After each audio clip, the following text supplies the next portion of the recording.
ដីមានជាតិអាស៊ីតដីមានpHទាបរុក្ខជាតិមានការពុលសរីរាង្គមែនទេសូមកុំបារម្ភយើងមាន Bio Calcium ដំណោះស្រាយយ៉ាងមានប្រសិទ្ធភាពធ្វើឲ្យដីមានសុខភាពល្អនិងរុក្ខជាតិមានសុខភាពល្អ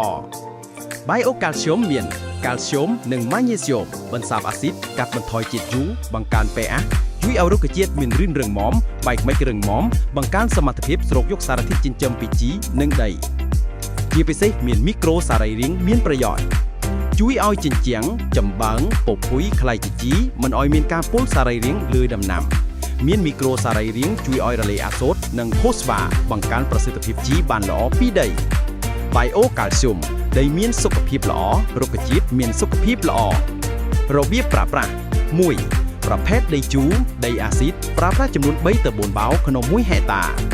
2. បាចត្របាតរួចជួលលុបមុនប្រុសស្រូវចន្លោះពី5ទៅ7ថ្ងៃ 3. បាចត្របាតរ៉ាស់លុបហើយប្រុសស្រូវភៀមៗក៏បាន 4. បាចលាយជាមួយជីនៅពេលស្រូវមានបញ្ហាពុលសរីរាង្គ 5. សម្រាប់បងប្អូនប្រុសស្រូវស្ងួតក៏អាចបាចលាយជាមួយជី Bio Calcium នេះជាមួយគ្រាប់ស្រូវស្ងួតបានដែរសម្រាប់ព័ត៌មានបន្ថែមផ្នែកបច្ចេកទេស097 90 88